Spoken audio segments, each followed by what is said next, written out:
नमस्कार। सबसे बड़ा सवाल देख रहे हैं आप, मैं हूं आपके साथ अंशिका। देश भर में नुपुर शर्मा की टिप्पणी पर मचे बवाल के बीच अब एक नया विवाद खड़ा हो गया है। केंद्र की ओर से लाई गई अग्निपथ योजना का जोरदार विरोध शुरू हो गया है। सिर्फ विरोध ही नहीं, बल्कि विरोध की आड़ में देश को हिंसा की आग में जलाया जाने लगा है। सरकार की ओर से इन युवाओं की मांगों को माने जाने और भर्ती की निर्धारित आयु को 21 से 23 साल तक के लिए बढ़ाए जाने के बाद भी यह प्रदर्शन किया जा रहा है। पहले बीजेपी कार्यालय में आग लगाई गई, फिर ट्रेनों को आग के हवाले किया गया, गाड़ियों को फूंका गया। ऐसे में सबसे बड़ा सवाल यह है कि आखिर विरोध के नाम पर उग्र हिंसा करने वाले ये लोग कौन हैं और क्यों सरकार की ओर से इस योजना में बदलाव किए जाने के बाद भी ये हिंसा थमने का नाम नहीं ले रही है।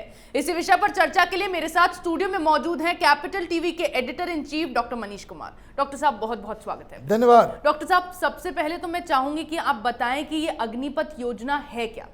देखिए, अग्निपथ योजना सरकार ने इस सोच के साथ लागू किया या उसकी घोषणा की कि बहुत सारे यंग लोग, उन्हें 4 साल के लिए आर्मी में उनको एक जॉब दिया जाए और उनमें से जो 25% जो बेस्ट होंगे उनको परमानेंट रिक्रूट किया जाए और बाकी 75% लोग जो हैं वो आर्मी छोड़ के किसी और फील्ड में जाकर के अपना जॉब करेंगे। जी। इस योजना का एक और महत्वपूर्ण बिंदु ये है कि इसमें जो रेगुलर रिक्रूटमेंट चल रहा है जी। उसमें कोई बाधा नहीं है। जी। जो लोग एनडीए जाना चाहते हैं, जो लोग शॉर्ट टर्म सर्विस में जाना चाहते हैं, जो लोग वैसे जाना चाहते हैं, सारी चीज़ें, सारी व्यवस्थाएं वो अपनी जगह जैसे थी वैसे ही हैं। ये एक एडिशनल एक योजना लाई गई कि जिसमें यंग लोगों को इसमें मौका मिलता। जी। क्या फायदे होते? पहली चीज़ ये कि ज़्यादा से ज़्यादा लोग उनको नौकरी मिलती है क्योंकि एडिशनल स्ट्रेंथ था। जी। दूसरा कि जो 75% लोग वापस आएंगे वो समाज में बेहतर ढंग से वो कंट्रीब्यूट कर पाएंगे। जी। और जो सबसे बड़ी चीज़ है इसमें कि आप समाज के अंदर एक नई ऊर्जा का संचार कर सकते हैं कि थ्रेट ऑलरेडी समाज में देखिए किस तरीके से है। जी। छोटी सी बात होती है, पत्थर लेके लोग निकल आते हैं। जी। भाई उससे निपटने के लिए लोग तो चाहिए होंगे समाज के अंदर ही। आर्मी को तो आप बुला नहीं सकते। भाई लोग तो यही पुराने जमाने में कहते थे कि आप 10 जहां पूर्व सैनिक जिस गांव में रहता है वहां बड़े बड़े डकैत भी नहीं आते। जी। उनको खतरा रहता है कि भाई आर्मी वाले सब वहां पे हैं, 8-10 कैसे लड़ेंगे। इस तरह की योजना पहले भी लगाई गई। बहुत सारे लोग पूछ रहे भाई क्या दिक्कत क्या है, विरोध इस बात पे हो रहा है कि भाई कि 4 साल के लिए क्यों, जीवन भर के लिए क्यों नहीं। बिहार में सबसे ज्यादा आग लग रहा है। बिहार में एक सैप नाम की पैरामिलिट्री फोर्स है वहां पे। सैप क्या है? आर्मी से रिटायर्ड किए हुए लोगों की फोर्स है और उसके आते ही वहां पे तो गुंडे बदमाश तो दिल्ली बिहार पुलिस को समझते नहीं। सैप आते ही बड़े बड़े गुंडे बदमाश के जो है ना पसीने छूटने लगते हैं। और ये बनाया ही गया था। और उसमें मैं आपको बता दूं एक जानकारी के मुताबिक जो उसका स्ट्रेंथ होना चाहिए, जितना रिक्रूटमेंट के लिए निकाला जाता है वो फुलफिल नहीं हो पाता। जी। उसमें ऑलरेडी क्योंकि रिटायर्ड सैनिक है नहीं, पूर्व सैनिक है नहीं अप्लाई करने के लिए, तो जो अप्लाई करता है उसका हो जाता है। जी। तो ऑलरेडी इस तरह की चीजें हैं। सरकार ने कहा कि भाई ये चिंता अगर आपकी है कि उसके बाद क्या करेगा तो ये प्रायोरिटी होगी, क्योंकि आप ये देखिए कि आप 17 साल के 18 साल के उम्र में आप ज्वाइन करेंगे, 22 साल 23 साल में आप जो है वहाँ से रिटायर होकर निकल भी जाएंगे। आपके पास 11-12 लाख रुपए अलग से आपको इनकम भी मिल जाएगा। आप अलग बिजनेस भी कर सकते हैं, कुछ धंधा भी कर सकते हैं, कुछ और भी काम कर सकते हैं। अगर आपको नौकरी ही करनी है तो आप फिर से अप्लाई कर सकते हैं। आप पैरामिलिट्री फोर्सेस में और अलग अलग जगहों पे आप अप्लाई करेंगे तो वो एक एडिशनल आपके पास स्किल होगा जिसको हर जगह रिस्पेक्ट किया जाएगा। ये रवैया, ये जो सरकारी माइंडसेट हिंदुस्तान के अंदर में ये सोशलिस्ट, ये कांग्रेसियों ने दिमाग के अंदर डाल दिया है, नौकरी का मतलब सरकारी और नौकरी का मतलब काम चोरी, कि ऐसी जॉब मिल जाए कि फिर मेहनत ना करना पड़े, घूस मिलता रहे और जीवन भर के लिए जो है वो टेंशन खत्म हो जाए। ये इस तरह के माइंडसेट से आज के युवाओं को बाहर निकलना पड़ेगा। और जो लोग इस तरह की हिंसा को भड़का रहे हैं, ये लोग देश के साथ खिलवाड़ कर रहे हैं। जी डॉक्टर साहब, इन सभी बातों के बीच प्रदर्शन कर रहे युवाओं की सबसे बड़ी चिंता यह है कि 25% अभ्यर्थियों को तो आगे प्रमोट कर दिया जाएगा, लेकिन जो 75% वापस आएंगे उनका भविष्य क्या होगा, वो आगे क्या करेंगे? क्योंकि 4 साल के जिस एज में उनको भर्ती किया जाएगा उसमें तो उनका ग्रेजुएशन करने का टाइम होगा, उनके पास कोई प्रोफेशनल डिग्री नहीं होगी, तो 4 साल बाद उनका क्या भविष्य होगा? भाई ये बता दो मुझे, जवान लिया जा रहा है ना जी, जवानों में भर्ती हो रही है, क्या क्वालिफिकेशन होता है? 10th पास। जी, 4 साल जॉब करेंगे, 12th पास के आपको इक्विवेलेंट आपको जो है स्किल का उसका आपको सर्टिफिकेट मिल रहा है। 11-12 लाख रुपए आपको एडिशनल इनकम जो है रिटायरमेंट, वो जो 4 साल नौकरी करने के बाद आपके हाथ में आएगा। आप क्या चाह रहे हैं? बंद कर दो? माने मूर्खता की कोई माने सीमा है? जी, सरकार को बंद कर देना चाहिए फिर। और ये जो लुच्चे लफंगे ये जो आगजनी कर रहे हैं उनसे पूछा जाना चाहिए कि अब जाओ अप्लाई करो। फिर कहीं कोई विंडो खुल रहा है उसको भी ये बंद करना चाह रहे हैं। और ये जो गुंडे बदमाश छात्रों के नाम पे ये आरजेडी और कांग्रेस पार्टी के कार्यकर्ता, ये नक्सली, ये समाजवादी, ये तमाशा जो कर रहे हैं, जी, इनको कहां कौन आर्मी में डालेगा?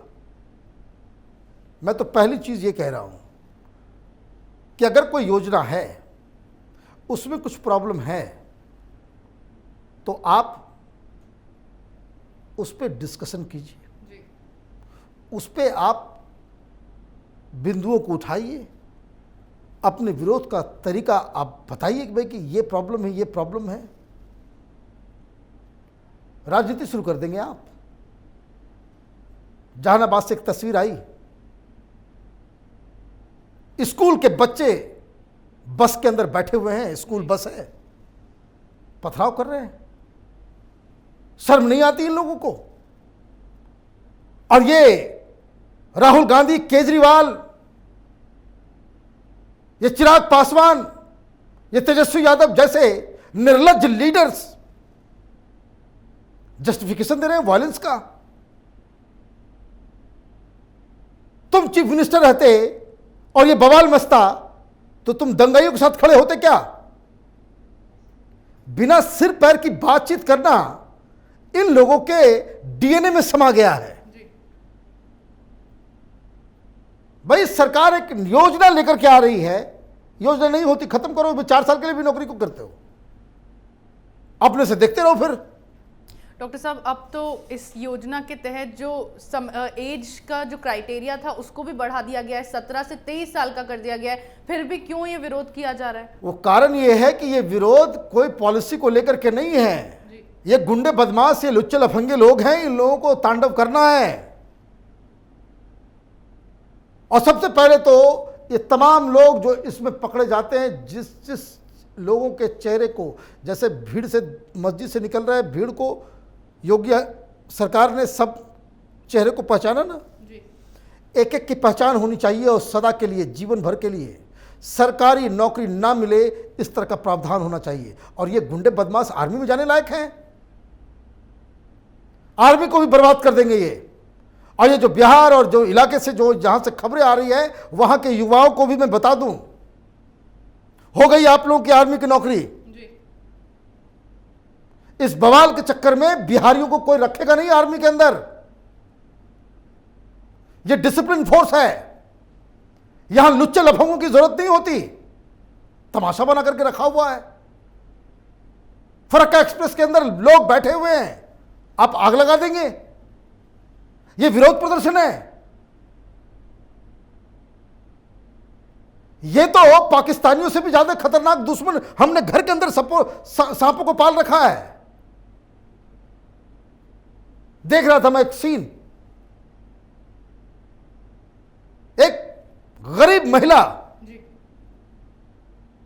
वो बिहार से टुल्ला आ रही थी और इन गुंडों बदमाशों ने, ये जो तमाम तरह के लोग हैं, ये छात्र हैं,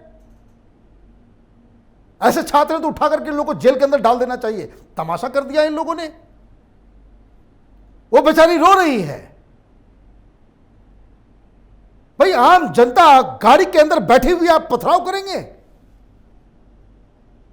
और वैसे ही वहां पे मुख्यमंत्री बैठे हुए हैं। डिप्टी चीफ मिनिस्टर के घर के ऊपर पथराव हो जाता है, बीजेपी के अध्यक्ष के घर के ऊपर पथराव हो जाता है, और ये चूड़ी पहन करके वहां पे पुलिस बैठी हुई है। किस लिए भाई? ये आंदोलन नहीं है, ये एनआरकी है, ये प्रदर्शन नहीं, ये बवाल है, ये दंगा है, ये डेमोक्रेटिक राइट नहीं है किसी का। और जितने लोग पकड़े जाते हैं और जो जो लोग आए थे, इन्वेस्टिगेशन में सामने आ जाएगा कि कौन कौन लीडर है, क्या है। जितने जो पब्लिक प्रॉपर्टी का जो नुकसान हुआ है, इन गुंडों के संपत्ति को बेच करके उगाही करनी चाहिए, तब जाकर के इन लोगों को। छोटी सी बात होती है, लाठी उठाया, माचिस उठाया, आग लगाने के लिए निकल गए। तो भाई जिनको नौकरी करना है वो अपनी मेहनत करो, भाई जाओ एनडीए पास करो एग्जाम। तो ये इस तरह की चीजों को न तो इनकरेज करना चाहिए, और जो लोग पर्दे के पीछे बैठ करके ये सोचते हैं कि इस तरह से मोदी सरकार और बीजेपी से आप जो है बदला ले लेंगे, तो इसमें नुकसान इन्हीं नेताओं को होगा। इस देश में अभी इतना बेगैरत नहीं हुआ ये देश कि आप आगजनी करें, अनारकी करें, देश के खिलाफ साजिश रचें और जनता आपको वोट भी दे दे। ये हिंदुस्तान बदल गया है, और जिस तरह की राजनीति ये नीतीश कुमार, ये तेजस्वी यादव, ये कांग्रेस पार्टी, ये देश को तोड़ने और हिंसा में झोंकने की राजनीति ये लोग कर रहे हैं, इनसे बहुत ज़्यादा सतर्क रहने की आवश्यकता है। डॉक्टर साहब, जिस तरह से हिंसक प्रदर्शन की घटनाएं सामने आ रही हैं, तो एक सवाल ये भी है कि इतना कंफ्यूजन इस योजना को लेकर क्यों मचा हुआ है? ये आपने बहुत अच्छा सवाल किया है। ये तो मोदी सरकार की महानता है।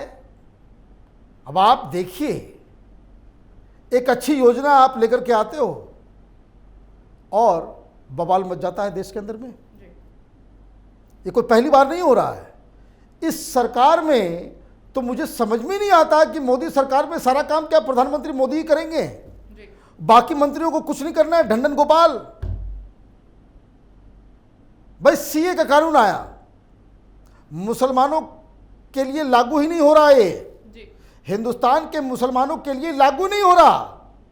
बवाल मच गया, बवाल मचा, अभी तक आप उसको लागू नहीं कर पाए हो, जबकि उस कानून का हिंदुस्तान के मुसलमानों से कोई रिश्ता नाता नहीं है।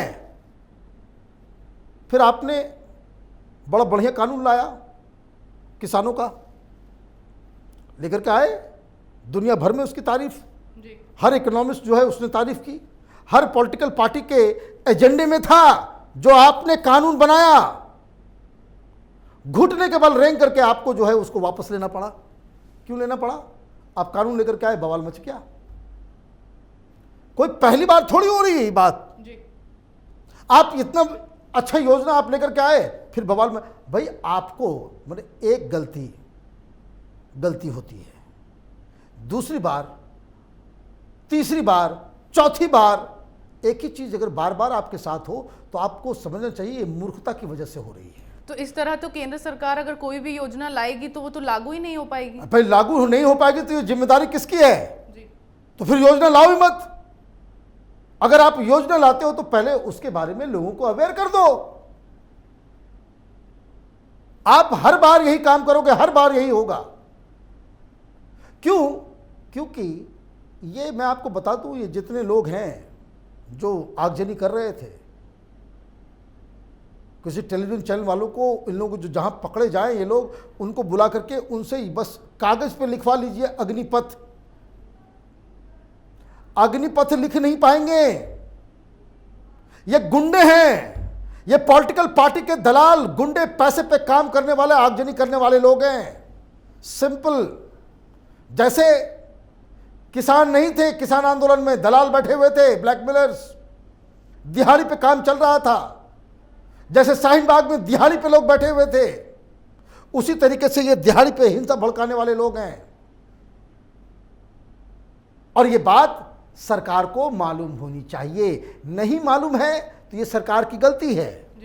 आप अच्छी योजना लाते हो और उस पर इस तरह का तांडव हो जाता है, उसके आप रोक नहीं पाते। भाई हर बार यही होगा, आप लेकर के आओगे, बवाल मचेगा, फिर तुरंत एक दिन के 24 घंटे बीते नहीं, 4 बदलाव सुना दिए गए।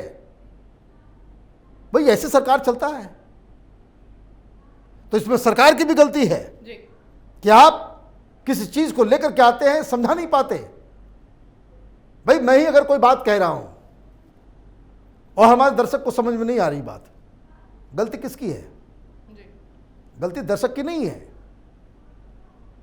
कि भाई बहुत हाई फाई लैंग्वेज में बात कर रहे हैं, बहुत थ्योरेटिकल बात कर दी, दिमाग के ऊपर चला गया। नहीं, गलती मेरी है कि हम समझा नहीं पा रहे हैं चीजों को। तो ये सरकार की भी गलती है।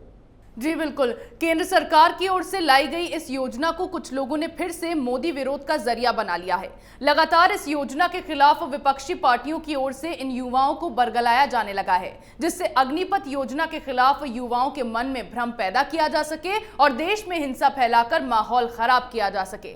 रक्षा मंत्री राजनाथ सिंह, सेना प्रमुख मनोज पांडे, सीएम योगी आदित्यनाथ समेत कई दिग्गज लोगों ने युवाओं से इस मामले में शांति बनाए रखने की अपील की है। लेकिन सबसे अहम बात यह है कि इस योजना में युवाओं के लिए केवल इसे समझना बहुत ज्यादा जरूरी है। इस विषय पर चर्चा के लिए आपका बहुत बहुत धन्यवाद। धन्यवाद।